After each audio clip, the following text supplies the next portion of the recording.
अस्सलाम वालेकुम दोस्तों।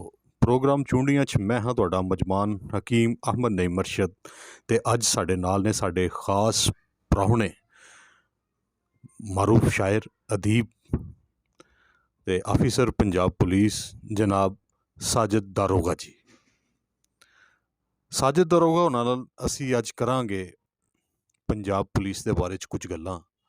ਇਹਨਾਂ ਦੀਆਂ ਟ੍ਰੇਨਿੰਗ ਦੇ ਦੌਰਾਨ ਕੁਝ ਯਾਦਾਂ ਇਹ ਸਾਡੇ ਨਾਲ ਸਾਂਝੀਆਂ ਕਰਨਗੇ ਅਤੇ ਸਭ ਤੋਂ ਵੱਡੀ ਗੱਲ ਕਿ ਪੰਜਾਬ ਪੁਲਿਸ 'ਚ ਭਰਤੀਆਂ ਆਈਆਂ ਹੋਈਆਂ ਨੇ ਅਤੇ ਇਹ ਸਾਡੇ ਨੌਜਵਾਨਾਂ ਨੂੰ ਦੱਸਣਗੇ ਕਿ ਭਰਤੀ ਦਾ ਕੀ ਤਰੀਕਾਕਾਰ ਹੈ ਔਰ ਜੋ ਕੁਝ ਟ੍ਰੇਨਿੰਗ ਵਗੈਰਾ 'ਚ ਹੁੰਦਾ ਹੈ ਸਭ ਕੁਝ ਅਸੀਂ ਇਹਨਾਂ ਕੋਲ ਪੁੱਛਾਂਗੇ। अस्सलाम वालेकुम। वालेकुम अस्सलाम। की हाल ने जनाब? ठीक ठाक हो? खैर जी जी मैं ठीक हाँ साजिद साहब। तो सुनाओ ਤੁਹਾਡੀ ਡਿਊਟੀ कैसी जा रही है? अल्लाह का शुक्र है, बिल्कुल ठीक ठाक, खैर खैरियत, सब अच्छा जा रहा है, ड्यूटी बहुत अच्छी जा रही है। ਅੱਛਾ ਸਾਜਿਦ ਦਾਰੋਗਾ ਜੀ, ਸਾਨੂੰ ਇਹ ਦੱਸੋ ਕਿ ਤੁਸੀਂ ਪੰਜਾਬ ਪੁਲਿਸ ਕਦੋਂ ਜੁਆਇਨ ਕੀਤੀ?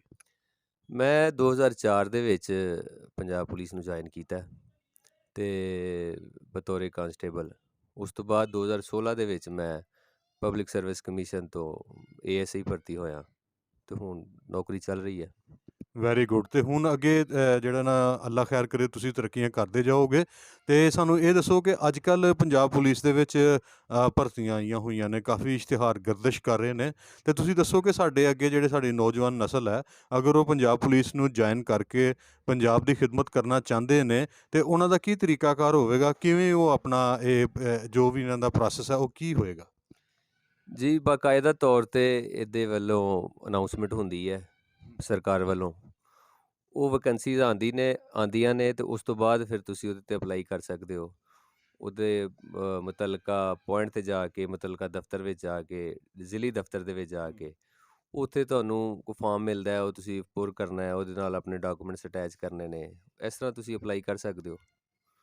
ਅੱਛਾ, ਅਪਲਾਈ ਕਰਨ ਤੋਂ ਬਾਅਦ ਜਿਹੜਾ ਤਹਿਰੀਰੀ ਜਿਹੜਾ ਇਮਤਿਹਾਨ ਹੁੰਦਾ ਹੈ, ਸਭ ਤੋਂ ਪਹਿਲਾਂ ਤਹਿਰੀਰੀ ਇਮਤਿਹਾਨ ਹੁੰਦਾ ਹੈ ਜਾਂ ਜਿਸਮਾਨੀ ਇਮਤਿਹਾਨ ਹੁੰਦਾ ਹੈ? ਜਿਸਮਾਨੀ ਇਮਤਿਹਾਨ ਪਹਿਲੇ ਹੁੰਦਾ ਹੈ, ਚੈਸਟ ਮੇਜਰਮੈਂਟ ਹੁੰਦੀ ਹੈ, ਰਨਿੰਗ ਹੁੰਦੀ ਹੈ। ਉਸ ਤੋਂ ਬਾਅਦ ਫਿਰ ਜਿਹੜੇ ਲੋਕ ਕਾਮਯਾਬ ਹੁੰਦੇ ਨੇ ਉਹਨਾਂ ਦਾ ਤਹਿਰੀਰੀ ਇਮਤਿਹਾਨ ਹੁੰਦਾ ਹੈ। ਉਸ ਤੋਂ ਬਾਅਦ ਫਿਰ ਇੰਟਰਵਿਊ ਹੁੰਦਾ ਹੈ।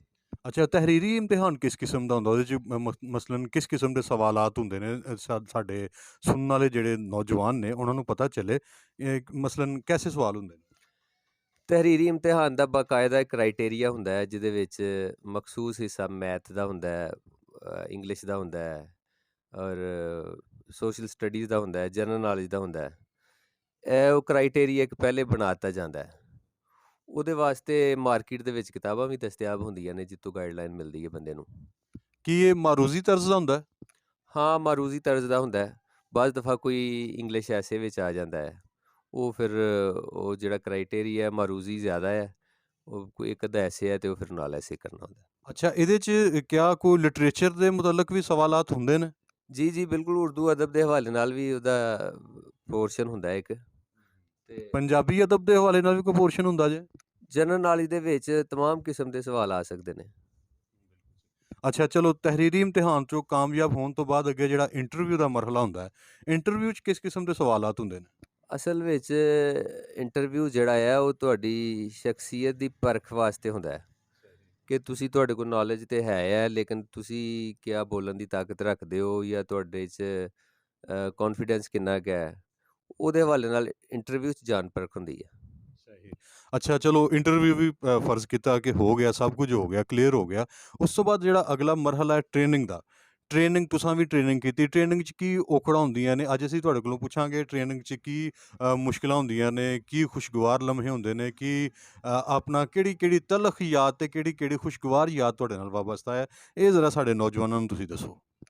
ਬਹੁਤ ਅੱਛਾ ਤੁਸੀਂ ਸਵਾਲ ਕੀਤਾ। ਮੈਂ ਜਿਹੜੀਆਂ ਟ੍ਰੇਨਿੰਗਸ ਕੀਤੀਆਂ ਨੇ, ਟ੍ਰੇਨਿੰਗ ਦਾ ਮਰਹਲਾ ਜਿਹੜਾ ਨਾ ਉਹ ਬੜਾ ਇੱਕ ਖੁਸ਼ਗਵਾਰ ਕਿਸਮ ਦਾ ਹੁੰਦਾ ਹੈ ਔਰ ਉਹਦੇ ਵਿੱਚ ਜਿਸਮਾਨੀ ਸਰਗਰਮੀਆਂ ਔਰ ਜ਼ਿਹਨ ਸਾਜ਼ੀ ਵਾਸਤੇ ਐਕੈਡੈਮਿਕ ਜਿਹੜੀਆਂ ਸਰਗਰਮੀਆਂ ਉਹ ਹੁੰਦੀਆਂ ਨੇ। ਸੁਬਹ ਉੱਠ ਕੇ ਅਤੇ ਤੁਸੀਂ ਉਹ ਰਨਿੰਗ ਕਰਨੀ ਹੈ, ਐਕਸਰਸਾਈਜ਼ ਕਰਨੀ ਹੈ, ਉਹਦੇ ਨਾਲ ਤੁਹਾਡੀ ਸ਼ਖਸੀਅਤ ਅਤੇ ਤੁਹਾਡੀ ਸਿਹਤ 'ਤੇ ਬੜੇ ਖੁਸ਼ਗਵਾਰ ਅਸਰਾਤ ਪੈਂਦੇ ਨੇ।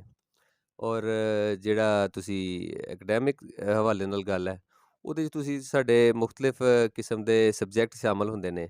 ਉਹ ਜਿਵੇਂ ਬਾਕਾਇਦਾ ਤੌਰ 'ਤੇ ਸਕੂਲ ਕਾਲਜ 'ਚ ਪੜ੍ਹਿਆ ਜਾਂਦਾ ਹੈ ਉਸ ਤਰ੍ਹਾਂ ਹੀ ਅਸੀਂ ਪੜ੍ਹਨੇ ਹਾਂ। ਉਸ ਤਰ੍ਹਾਂ ਪੀਰੀਅਡ ਲੱਗਦੇ ਨੇ, ਉਸ ਤਰ੍ਹਾਂ ਹੀ ਉਹ ਹੁੰਦੇ ਨੇ। ਕੁਛ ਬਾਅਦ ਦਫ਼ਾ ਕੁਛ ਲਿਟਰੇਰੀ ਸਰਗਰਮੀਆਂ ਵੀ ਹੋ ਜਾਂਦੀਆਂ ਨੇ ਅਤੇ ਇੱਕ ਮਿਕਸ ਅਪ ਹੁੰਦਾ ਹੈ ਜਿਸਮਾਨੀ ਔਰ ਜ਼ਹਿਨੀ। ਅੱਛਾ, ਜ਼ਹਿਨੀ ਤਾਂ ਹੋ ਗਿਆ, ਜਿਹੜੀਆਂ ਜਿਸਮਾਨੀ ਜਿਹੜੀ ਟ੍ਰੇਨਿੰਗ ਹੁੰਦੀ ਹੈ ਉਹ ਕਿੰਨੀ ਕੁ ਔਖੀ ਹੁੰਦੀ ਹੈ? ਬਹੁਤ ਜ਼ਿਆਦਾ ਮੁਸ਼ਕਿਲ ਨਹੀਂ। ਸਾਡਾ ਚੂੰਕਿ ਕਲਚਰ ਇਸ ਤਰ੍ਹਾਂ ਦਾ ਹੈ, ਅਸੀਂ ਦੇਸੀ ਲੋਕ ਹਾਂ ਔਰ ਦੌੜਨੇ ਭੱਜਨੇ ਆ, ਪਹਿਲੇ ਵੀ ਅਸੀਂ ਕ੍ਰਿਕਟ ਖੇਡਦੇ ਹਾਂ ਔਰ ਸਾਰੇ ਲੜਕੇ ਇਸ ਤਰ੍ਹਾਂ ਦੇ ਹੁੰਦੇ ਨੇ।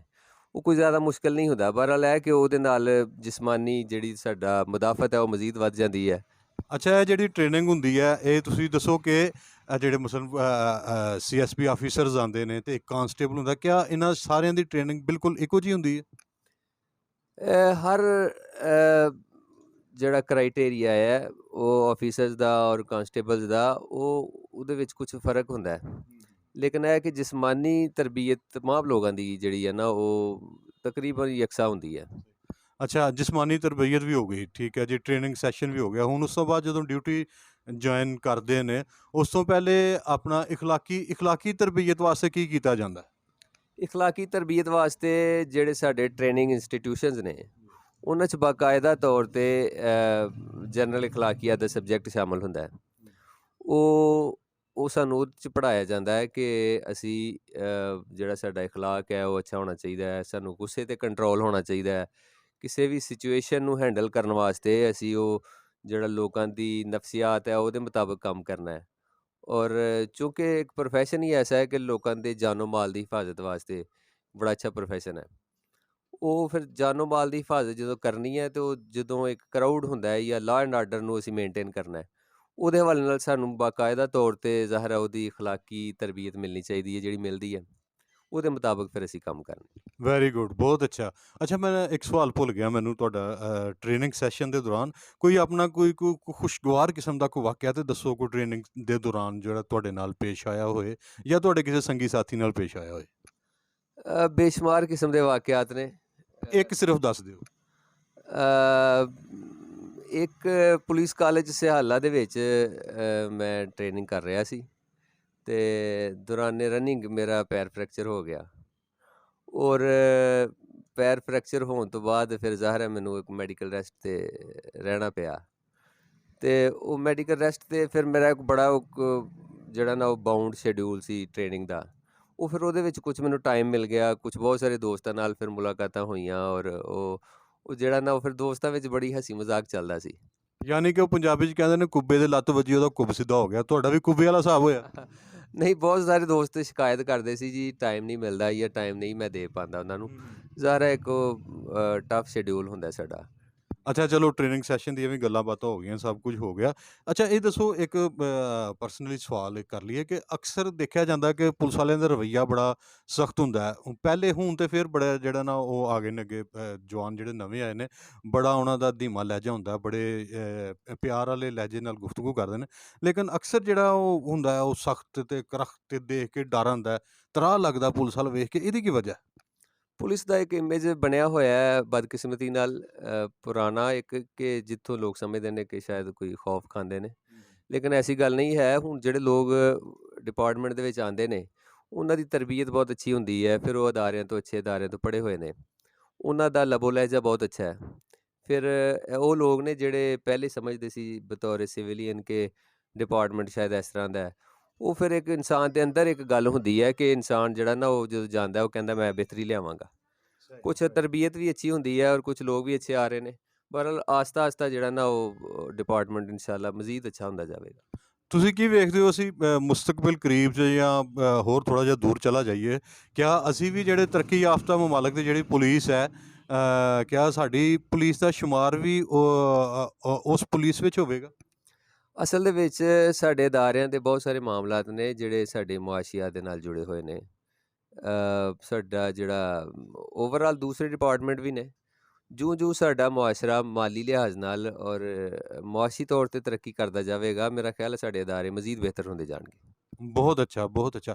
ਅੱਛਾ, ਇਹ ਦੱਸੋ ਕਿ ਬਹੁਤ ਘੱਟ ਵੇਖਿਆ ਮੈਂ ਪੁਲਿਸ 'ਚ ਰਹਿ ਕੇ ਨਾ ਸ਼ਾਇਰੀ, ਇੱਕ ਸਾਡੇ ਉਹ ਆਪਣਾ ਵੀਰ ਸਿਪਾਹੀ ਹੋਰੀ ਨੇ, ਉਹ ਬੜਿਆ ਮਾਸ਼ਾਅੱਲਾ ਕਿਆ ਬਾਤ ਹੈ ਉਹਨਾਂ ਦੀ, ਸ਼ਾਇਰ ਨੇ, ਜਾਂ ਹੋਰ ਕੁਝ ਮਿਸਾਲਾਂ ਮਿਲਦੀਆਂ ਨੇ। ਲੇਕਿਨ ਪੁਲਿਸ 'ਚ ਰਹਿ ਕੇ ਐਡੇ ਉਹ ਸਖਤ ਕਿਸਮ ਦੇ ਮਾਹੌਲ 'ਚ ਰਹਿ ਕੇ ਅਤੇ ਇੰਨੀਆਂ ਨਰਮ ਗੱਲਾਂ ਕਿਵੇਂ ਨਿਕਲਦੀਆਂ ਨੇ ਅੰਦਰੋਂ? ਮੁਸ਼ਤਾਕ ਯੂਸਫੀ ਸਾਹਿਬ ਸਨ ਜਿਹੜੇ, ਉਹਨਾਂ ਦਾ ਸ਼ਾਇਦ ਤੁਹਾਨੂੰ ਪਤਾ ਹੋਏਗਾ ਕਿ ਉਹ ਬੈਂਕ ਜੌਬ ਕਰਦੇ ਰਹੇ ਨੇ, ਬੈਂਕ 'ਚ। ਉਹ ਬੈਂਕ ਦਾ ਵੀ ਮਾਹੌਲ ਬੜਾ ਮੁਖਤਲਿਫ ਕਿਸਮ ਦਾ ਹੁੰਦਾ ਹੈ। ਲੇਕਿਨ ਜਿੱਥੋਂ ਤੱਕ ਤੁਸੀਂ ਆਰਟ ਔਰ ਸ਼ਾਇਰੀ ਦੀ ਗੱਲ ਕੀਤੀ ਹੈ, ਇਨਸਾਨ ਦੇ ਅੰਦਰ ਦੀ ਇੱਕ ਸ਼ੈ ਹੁੰਦੀ ਹੈ ਜਿਹੜੀ ਉਹ ਫੁੱਟਦੀ ਹੈ। ਉਹ ਕਿਸੇ ਵੀ ਮਾਹੌਲ 'ਚ ਬੰਦਾ ਚਲਾ ਜਾਵੇ, ਉਹ ਉੱਥੇ ਉਹ ਆਪਣਾ ਅਸਰ ਦਿਖਾਉਂਦੀ ਹੈ। ਯਾਨੀ ਬਾਬਾ ਨਜਮੀ ਜਿਸ ਤਰ੍ਹਾਂ ਕਹਿੰਦਾ ਕਿ ਉੱਗਣ ਵਾਲੇ ਉੱਗ ਪੈਂਦੇ ਨੇ ਸੀਨਾ ਪਾੜ ਕੇ, ਪੱਥਰਾਂ ਦਾ ਪਾੜ ਕੇ ਜਾਂ ਚੀਰ ਕੇ, ਹੈ। ਜੀ ਜੀ, ਬਿਲਕੁਲ ਬਿਲकुल ਬਿਲकुल। ਉਹ ਬੁੱਲੇ ਸ਼ਾਹ ਨੇ ਆਖਿਆ ਕਿ ਮੂੰਹ ਆਈ ਬਾਤ ਨਾ ਰਹਿੰਦੀ ਹੈ। ਤੇ ਉਹ ਜਿਹੜੀ ਗੱਲ ਇਨਸਾਨ ਦੇ ਅੰਦਰ ਹੁੰਦੀ ਹੈ, ਉਹ ਫਿਰ ਉਹ ਨਿਕਲਦੀ ਆ, ਉਹ ਜਿਹੜੇ ਵੀ ਮਾਹੌਲ 'ਚ ਬੰਦਾ ਜਾਵੇ, ਬਲਕਿ ਉਹ ਇੱਕ ਤਰ੍ਹਾਂ ਪ੍ਰੋਸੈਸ ਹੋ ਜਾਂਦੀ ਹੈ ਉਸ ਮਾਹੌਲ ਦੇ ਵਿੱਚ ਜਾ ਕੇ, ਉਹ ਮਜ਼ੀਦ ਉਹਦੀ ਅਸਰ ਅੰਗੇਜ਼ੀ ਵੱਧ ਜਾਂਦੀ ਹੈ। ਉਹ ਮੂੰਹ ਆਈ ਬਾਤ ਨਾ ਰਹਿੰਦੀ ਹੈ ਤਾਂ ਮੈਨੂੰ ਚੇਤਾ ਆਇਆ ਪੁਲਿਸ ਵਾਲਿਆਂ ਵੱਲੋਂ ਵੀ ਐਵੇਂ ਲੋਕਾਂ ਨੇ ਨਾ ਗੱਲ ਰੋਲੇ ਲੋਕਾਂ ਪਾਈ ਹੈ। ਲੋਕਾਂ ਨੇ ਗੱਲ ਰੋਲੇ ਪਾਈ ਹੈ। ਪੁਲਿਸ ਵਾਲੇ ਬੜੇ ਪਿਆਰ ਵਾਲੇ ਹੁੰਦੇ ਨੇ। ਅੱਛਾ, ਤੁਸੀਂ ਜਾਣਦੇ ਹੋ, ਅਸੀਂ ਤੁਹਾਡੇ ਕੋਲੋਂ ਸ਼ਾਇਰੀ ਸੁਣਨਾ ਚਾਹਾਂਗੇ।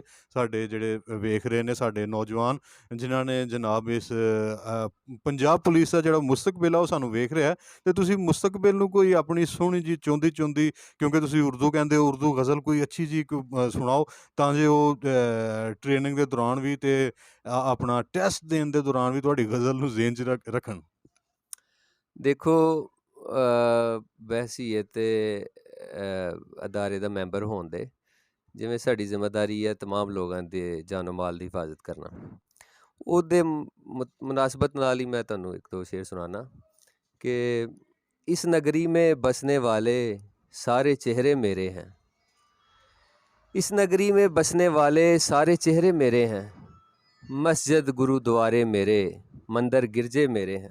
हाँ हाँ, वाह वाह वाह, क्या कहने। मस्जिद गुरुद्वारे मेरे, मंदिर गिरजे मेरे हैं।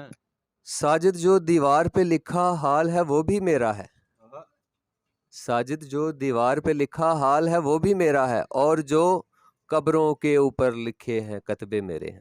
वाह वाह वाह वाह वाह, बहुत खूब। साजिद साहब ने बहुत अच्छी शायरी भी पेश की और बड़ियां सोहणियां ते मिठियां ते अनमोलियां गल्लां ते हुण जांदे होए एक अपना साडे व्यूअर्स ने ਜਿਹੜੇ ਇਹਨਾਂ ਵਾਸਤੇ ਤੇ ਪੰਜਾਬ ਦੇ ਦੂਸਰੇ ਲੋਕਾਂ ਵਾਸਤੇ ਇੱਕ ਛੋਟਾ ਜਿੰਨਾ ਕੋਈ ਚੰਗੀ ਗੱਲ, ਕੋਈ ਮਸ਼ਵਰਾ, ਕੋਈ ਜੋ ਤੁਸੀਂ ਦੇਣਾ ਚਾਹੋ। ਮੈਂ ਸਮਝਦਾ ਜਿਹੜੇ ਨੌਜਵਾਨ ਨਸਲ ਹੈ ਸਾਡੀ, ਉਹਨਾਂ ਨੂੰ ਚਾਹੀਦਾ ਹੈ ਕਿ ਜ਼ਾਹਿਰ ਹੈ ਉਹ ਮੁਖਤਲਿਫ ਡਿਪਾਰਟਮੈਂਟਸ ਦੇ ਵਿੱਚ ਉਹ ਆਉਂਦੇ ਨੇ, ਜਾਂ ਜਿਹੜੇ ਵੀ ਫੀਲਡ 'ਚ ਜ਼ਿੰਦਗੀ ਦੇ ਵਿੱਚ ਜਾਂਦੇ ਨੇ, ਉਹ ਜਿਵੇਂ ਪਾਕਿਸਤਾਨ ਸਾਡਾ ਸਾਰਿਆਂ ਦਾ ਸਾਂਝਾ ਮੁਲਕ ਹੈ, ਇਸ ਤਰ੍ਹਾਂ ਸਾਨੂੰ ਸਾਰਿਆਂ ਨੂੰ ਚਾਹੀਦਾ ਹੈ ਕਿ ਆਪਣੇ ਆਪਣੇ ਹਿੱਸੇ ਦਾ ਕੰਮ ਕਰੀਏ, ਆਪਣਾ ਹਿੱਸਾ ਪਾਈਏ। ਜਿੱਥੇ ਵੀ ਅਸੀਂ ਜਾਈਏ, ਜਿਹੜੇ ਡਿਪਾਰਟਮੈਂਟ 'ਚ ਜਾਈਏ, ਜਾਂ ਜਿਹੜਾ ਵੀ ਅਸੀਂ ਕੰਮ ਕਰੀਏ, ਜਿਹੜਾ ਪ੍ਰੋਫੈਸ਼ਨ ਇਖਤਿਆਰ ਕਰੀਏ, ਉਹਦੇ ਵਿੱਚ ਅਸੀਂ ਗੰਦ ਨਾ ਪਾਈਏ, ਬਲਕਿ ਆਪਣੇ ਹਿੱਸੇ ਦਾ ਉਹਦੇ ਵਿੱਚ ਕੰਟਰੀਬਿਊਸ਼ਨ ਕਰੀਏ, ਉਹਦੇ 'ਚ ਹਿੱਸਾ ਪਾ ਕੇ ਜਾਈਏ, ਤਾਂ ਕਿ ਅਸੀਂ ਮਿਲ ਜੁਲ ਕੇ ਸਾਰੇ ਸੁਸਾਇਟੀ ਨੂੰ ਜਿਹੜਾ ਨਾ ਉਹ ਅੱਛਾ ਕਰੀਏ। ਵਾਹ, ਬਹੁਤ ਖੂਬ। ਸਾजिद ਸਾਹਿਬ ਕਹਿ ਰਹੇ ਸਨ ਕਿ ਬਲਕਿ ਫਰਮਾ ਰਹੇ ਨੇ ਸਾजिद ਦਾਰੋਗਾ ਜੀ ਕਿ ਅਸੀਂ ਆਪਣੇ ਹਿੱਸੇ ਦਾ ਦੀਵਾ ਬਾਲੀਏ ਅਤੇ ਇੱਥੋਂ ਹਨੇਰਿਆਂ ਨੂੰ ਦੂਰ ਕਰੀਏ। ਅਤੇ ਇਹਦੇ ਨਾਲ ਹੁਣ ਸਾਨੂੰ ਇਜਾਜ਼ਤ ਦਿਓ।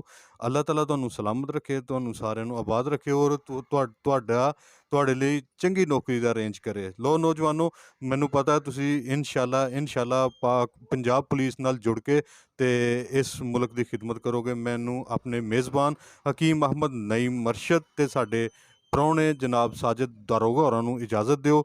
ਅਗਲੀ ਵਾਰੀ ਤੱਕ ਰੱਬ ਰਾਖਾ।